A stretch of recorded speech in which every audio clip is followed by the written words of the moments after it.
Welcome to the Berkeley Research Group ThinkSet podcast. I'm your host, Eddie Newland. Berkeley Research Group is a leading global strategic advisory and expert consulting firm, providing independent advice and dispute consulting around the world to corporations, law firms, government agencies, and financial institutions. For more, please visit thinkbrg.com. Today on the ThinkSet podcast, we'll speak with BRG Managing Director, Mark Williams. Mark is an economist by training, based in London.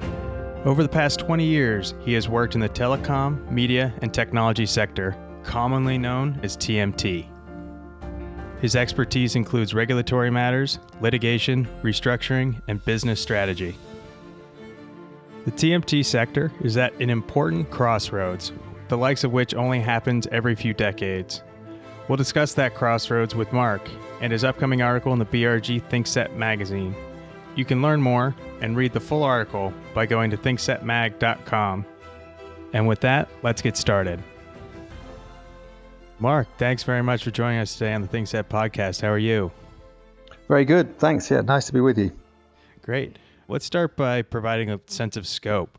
Given the rapid transformation of the tech, media, and telecom landscape, what many people refer to as TMT, has there been a comparable inflection point in recent decades to the one we're currently seeing? Well, if you look back over the last 20 or 30 years of the way the telecoms and tech and media industries evolved, the only really comparable change to what we see at the moment is when markets were first opened up for competition. Now, in the US, this happened with the breakup of AT&T, but in Europe, it happened through regulatory decisions to actually privatize and then introduce competition into the telecoms market. Because prior to the 80s, in most European countries, telco companies and many media companies were all state-owned, and in many cases, they were monopolies. So that decision to privatize and then liberalize those markets, introduce competition into those markets that started in the 80s in Europe and then rolled out gradually across the continent into the 90s. That's the only really change of similar magnitude as to what we're seeing now. And back then, those moves were both regulatory initiated. The breakup of NTT was a competition antitrust decision. In Europe, it was a policy decision to introduce competition. What we see now is a mix of regulatory changes, but actually it's more driven by technology and the industry. That's what's driving the sort of major sea change in the way the industry works. Now, in your article for ThinkSet, you use the term multiple choice companies. Can you explain what you mean by that? Yeah, sure. So if you cast your mind back to 20 years ago and earlier, you could describe the industry, the broad TMT industry, as a series of vertical companies. And what they did is that they delivered one type of service and it was over one network. So take the telecoms industry, for example. The telcos used to provide basically voice call services, domestic, local, national, and international calls. And they had a whole network that spanned the country and was dedicated to providing voice calls. And that goes all the way back to the early days of telecoms. And then introduced things like fax, and companies were using telecoms networks to transfer data internally within the company. So that was telco. And then if you think about media broadcasters, you had cable TV, which began rolling out in the 70s at scale. And you had satellite broadcasters and you had terrestrial transmission networks. All of that, but those only broadcast television, basically. And then what's happened over time is that those boundaries and those links between the service that's being provided to customers and the network that's providing it have actually all become blurred. So the first thing that happened was telecoms companies started providing data services, and they also then started providing media services, broadcasting media as well. And then it worked in the opposite direction as well. So cable networks that were built just to deliver TV were all of a sudden begun to be able to deliver voice telephone services as well. And then, so you end up with two or more types of networks that were originally built to do one thing each, and there were different things. All of a sudden, they can provide services into each other's turf. And now you're in a situation where that process has just continued. So basically, all of the networks provide all of the services. And then you've also got companies that were nothing to do with telco originally. I mean, if you look at some of the big tech companies, Facebook is the most obvious example. That was effective. Well, it was obviously a social media application initially, and then it has moved in through WhatsApp into voice calling. And this has happened across all of the tech space. So when I say a multiple choice company, it's a kind of thinking, well, Instead of buying one thing from one type of company and another thing from another type of company, now you've got a choice about what you buy. And some of these companies will provide many or all of these different types of services, which is a complete change from the way the sector had operated for nearly 100 years since the beginning of the creation of telecoms. And it seems like every day there's another new company that's trying to either add services or a company that we already know that's trying to buy companies just like that to extend what they have to offer. That's right. Yeah. Another major theme of your article is the causality between industry and regulation and how the two always feed off each other. Could you explain that and elaborate on how it squares with the idea that regulators are always fighting yesterday's battles? Yeah. Now, the way the sector is regulated is something that most consumers don't really bother too much about the details, but those regulatory decisions have a fundamental effect on the way we as consumers see these industries and the services that they offer. So I mentioned before the breakup of AT&T and the liberalization of markets in Europe. So those were fundamental policy and regulatory decisions that just completely changed the industry landscape. And that has continued. Some of these issues sometimes kind of bubble up and get into the public consciousness. One obvious one that you've seen recently is net neutrality in the US, and other things that you see in Europe are often around data privacy or these cross-selling issues where some companies are allowed to provide services in other markets. And in Europe, a big feature of regulation, which has had a profound impact on the way we as consumers receive these services, is the way you get access regulation. Now, that sounds a bit obscure, but the way European markets are set up in most countries is you have one very large network, so with the equivalent of AT&T, but you get one of those in each country. And then maybe in some countries you'll get second or third operators that are typically a bit smaller.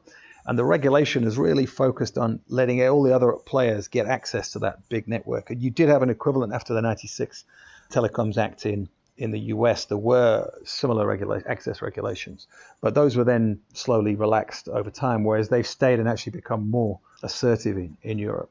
So now as a consumer in any European country, you'll have a choice of multiple broadband providers, multiple telecoms providers.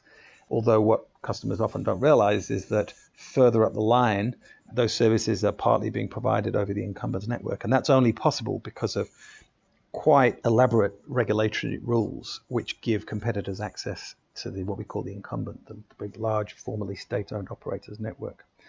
And there are many others like that, but those policy decisions just have a very profound impact on the way the sector evolves and the way we as consumers experience the sector, the services that we receive and the choice we have and the prices that we pay. And more recently, the entry of these big tech companies into what was traditionally seen as the telecom space. I mentioned WhatsApp and other app-based voice and messaging services. This was a straight move from something that was outside of the telecom sector into providing a service which is very similar, certainly from the customer's perspective, very similar to the services that these large network providers were offering. Now, the way regulators have responded to that move has been very significant for the way that these services have evolved. And in fact, in most cases, regulators have actually not intervened in this, despite a lot of the telecoms companies lobbying very hard against what they see as unfair competition from these service providers. So now we see, as a customer, we can make calls over multiple different networks, all from the same phone. We can make a traditional voice call. We could use Facebook. We could use WhatsApp to make calls. We can use Skype. We have a wide choice of these different service providers. So it was a regulatory decision not to intervene, which has given us as consumers the choice, and it's pushed down prices very dramatically. So underneath most of the headline-grabbing events that affect the TMT sector, which are largely technology and industry-driven, the regulators are continually making decisions which shape how that industry evolves. So that's one way in which the causality works. It also works the other way, which is regulators are continually trying to keep up with how the technology is evolving and what the industry is doing. And you do get these complaints that regulators are always fighting yesterday's battle. That is to a certain extent true, but because regulation takes time to get it right, whereas technology moves very quickly. Yeah, it's tough to keep up with technology, especially with the resources that these people have to bring to bear. Switching gears a little bit, over the past year, there have been two major political events that were completely unexpected. The first is Brexit, and second, the election of Donald Trump. How might those two events shape TMT? You're right, unexpected, I think, on both sides of the Atlantic. Let's start with the US first. So the big change that's happened in the sector so far is the gradual rollback of net neutrality regulation under the new administration, the FCC. The significance of that is that it's going to have potentially have quite a significant effect on what consumers see when it actually bites, when those change in the rules actually come into effect. And at the moment, the net neutrality rules, which have only been in place for a few years in the US, prevent networks from treating different kinds of traffic differently. And what this basically boils down to is that the net neutrality regulations prevented networks from charging different prices to different sources of content. So absent the net neutrality legislation, a telecoms network might be able to charge Google a certain amount of money for carrying its content, whereas it was charging Amazon a different price for carrying its content and so on. And when I say price, that includes all the other terms and conditions that go with it. And that has a lot of trickle down too. I've seen different statistics across the board, but Netflix drives like 30% or more of traffic in the evenings in the United States. So if the ability to charge them would presumably be passed on to consumers. Absolutely. Well, so no one really knows how this is all going to work out when the relaxation of the rules comes in. And I think, people are going to be watching very closely on that. So with the new net neutrality rules in place, you weren't allowed to discriminate. So effectively, it meant that consumers would be able to consume any kind of content that they wanted, and there wouldn't be any blocking or slowing down or anything of traffic. They weren't allowed to do that. So the relaxation of the rules is going to make a big difference to the financials of the network because they're going to be able to charge money. And then from a consumer's point of view, they may well see a difference in the quality of what they can see, and maybe to what, in an extreme case, the subscriber to a certain kind of network may not be able to watch a certain kind of content at all. And that's certainly one of the fears of the consumer voice, is that, I'm, as a subscriber to a certain kind of network, a particular network, I may be prevented from seeing a certain kind of content because the relaxation of net neutrality rules has allowed that network to block it or price it in a way which is commercially non-viable. So like I said, no one really knows how that's all going to shake out at the end, but I think it's something that everyone is going to watch. Certainly what the FCC has said is that they will be still focusing very much on any potentially anti-competitive behavior, but what they don't want to do is trying to set rules without actually having seen any anti-competitive behavior taking place. They don't want to set rules that may potentially limit innovation. So I think the whole of the industry is watching very carefully as to see what happens. So that's net neutrality. Over on this side of the pond, Brexit, again, I think the answer is no one really knows. I mean, the history of telecoms regulation in Europe and the sector liberalization has actually been heavily influenced by the British experience. So Britain was one of the first, if not the first country in Europe to liberalize its telecoms market. That goes way back to the 1980s in the Thatcher administration when they privatized BT. And then what you saw is gradually other countries in Europe followed a similar path, introducing competition. And the way European level rulemaking regulation works is that it's basically everyone has a voice. All the governments in the EU have a voice in how those rules are shaped, and then European Parliament, and then finally European Council. So all of the countries do have quite a strong influence on the evolution of those rules. But Britain had actually a very loud voice at the table because it has a very effective regulator in it. Like I said, it was a bit further ahead of the curve in terms of liberalization. So what you see a European regulatory policy now is very similar to what you would have seen in Britain, even if it hadn't been bound in under the European rules. So I think industry watchers and European regulatory policy people wouldn't expect to see a big divergence in telecoms regulation and media regulation just at the point of Brexit. I think what we might see is potentially a gradual divergence over time.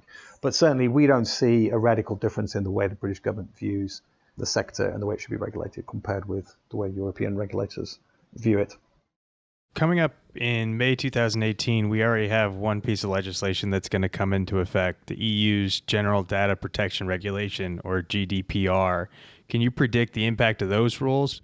GDPR has extremely significant implications for businesses across Europe, and it's all about the protection of personal data within the European Union. And all organizations, public and private sector, are required to comply with GDPR from the point at which it becomes effective. Customers are going to see this in all sorts of different ways. One of the things that customers are going to see is that they are going to have a lot more control about how their data is used, and they're going to be asked to give permission for users of data about them. They're going to be asked more frequently if they give permission for a company or an organization to use their personal data in a certain way. Now, that is definitely going to give customers more protection. It's going to give them more control. It remains to be seen how popular it is, because quite often customers are kind of reluctant to get too involved in how their data. They just want to know that most customers just want to know that their data is not being abused. But whether or not they're going to find all this permission, an irritant or a benefit remains to be seen. But what is definitely true is that organizations that handle people's personal data are going to have to be a lot more careful and a lot more structured on how they use that data. So that comes into effect across the whole of Europe in May next year. I think there is a tie into Brexit here, because what happens is that regulation comes into effect before Britain is planning to leave the European Union. And so Britain is currently preparing rules to bring that into effect in Britain. And that will have happened before Britain leaves the EU. So at the point of Brexit, we will be compliant with the GDPR. So you can run through a couple of scenarios here. This means if you're compliant with GDPR, then companies can transfer data internally within the European Union without having to worry about it, because everyone's compliant. But if Britain chose to become non-compliant, this would be a huge problem for organizations operating in Britain, because it would mean that they weren't able to transfer data from Britain to and from the European Union. And that's going to be a huge headache. So I think the general view in the industry is Britain will have no choice but to maintain its compliance with GDPR. And there is a process within GDPR to effectively accredit non-EU countries to say that, okay, well, you're not part of the EU, therefore you're not subject to this regulation, but you have introduced a set of rules and regulations which mean that you are compliant with the way GDPR works. So therefore you can be part of this common area for data transfer. Mark, one thing I wanted to get you out on is this idea, a current EU priority to build out a single market, or quote, what you call a digital single market across the EU, and the different effects that could have and what that could mean to consumers. You use one example when talking about pay TV services and Premier League soccer, but are there any other things that you think that would directly touch that may affect consumers if it comes to be? This is going to have quite a big impact on the industry, because of the way it works at the moment is that although regulations are basically set either directly or indirectly at European level, in practice what happens is that Europe is made up of a lot of different separate markets. And I, as a consumer, I typically buy my services from British providers, whether that's a subscription to a network or it's a pay TV provider. And in many cases, I don't have a choice. I can't subscribe to a French TV company, pay TV service, while I live in the UK, because that French pay TV service restricts its services to people living within its own country. So that's the situation it is at the moment. And it also affects e-commerce as well. So for example, if I want to rent a car in another country in Europe, this is an example that the European Commission quotes, and I log onto a website of that car company, and I'll try and log onto the website of that car rental company in a different country. So let's say I want to rent a car in Spain. I log onto a car rental company's website in Spain. That website automatically detects that I'm sitting in the UK and redirects me to the UK website. And therefore, what that allows the company to do is to charge people different prices, whether depending on where they're located, but for the same service. So there's been a big policy and legislative initiative at European level underway for the last couple of years, which has just recently certain parts of it are coming to conclusion. And one of them is to try and eliminate those barriers to what they call a digital single market. So to prevent companies from discriminating between customers depending on where they are in different countries. Now, the significance of this, for example, for the car rental example I gave, was that a company would no longer be able to do what I've just described as the current practice. So then customers will be able to shop around and work out what the best price is individually without being blocked by companies. Now, in the audiovisual sector, this has potentially very significant implications for pay TV, because at the moment pay TV subscriptions are all done on a national basis, and that worked very well when you had terrestrial networks which were only physically located in one country. But what happens is at the moment is customers who are subscribed to a pay TV service in their own country, and they can also watch that, maybe that's a satellite or it's cable, but they also have the ability to watch that online. That's a service that their provider gives to them. Now they go on holiday somewhere else in Europe, they try and log on and watch their online subscription, and they find they're blocked because that company doesn't provide its services into that company doesn't provide it into those other countries. And so what this new rule that's just been passed by the council means is that companies can no longer do that. So if I'm a subscriber in the UK to a pay TV service, for example, and then I go on holiday to France, I can carry on watching services that I've already subscribed to while I'm on holiday. Now, what the companies have been concerned about is that this would lead to abuse. So actually, you get somebody who's actually permanently resident in France, but subscribing to the UK service. And the rule won't go that far. It actually introduces some limitations so that it does help people when they want to go on holiday or they're temporarily overseas, to another country on business, but it doesn't allow a permanent subscriber relationship from another country. But the Commission has indicated that they're going to look at that over the next 3 years. And so further down the line, they may decide to just remove any of these restrictions altogether, which means that sitting in one country, I can subscribe to a pay TV service in any country in Europe, and there could be no restriction on it. But they haven't gone that far at this stage. They've introduced what they call portability, so I can carry my subscription with me when I leave my home country and go to another country for a temporary period. That has the potential to really shake up, particularly the audiovisual sector. So I don't think people think that this temporary portability issue, that's probably not going to have a profound impact. And I think customers kind of expect that anyway. I think a lot of customers are kind of irritated when they go on holiday and they can't watch Premier League football or whatever it is that they've paid for. So I don't think that's going to have a major impact. I think customers are going to be very happy, but it's not going to really turn the industry upside down. But I think if Europe did introduce these rules that prevented companies from what they call cross-border access, so being able to subscribe from one country to another, then I think that would have a pretty significant change on the current business model. I think in this area, interestingly, the regulators and the European institutions have been acting in what they think is the interests of the customers. And I think to a certain extent, customers have expressed dissatisfaction with the way the industry works at the moment. So I think, and by breaking up and preventing those companies from operating like that, they are definitely meeting certainly the short-term demands of their customers.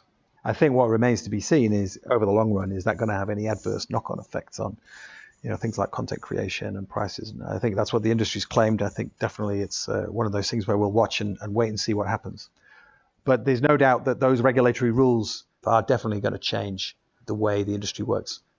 The never-ending cycle, definitely something to keep an eye on for the future. And with that, Mark, thank you for joining us again today on the ThinkSet podcast. No, my pleasure. It's been good talking to you. We'll look forward to catching up with you soon, maybe when some of these things come through. Thanks. This ThinkSet podcast is brought to you by the Berkeley Research Group. You can subscribe to the podcast and access other content from ThinkSet Magazine by going to thinksetmag.com. I'm Eddie Newland, and thanks for listening.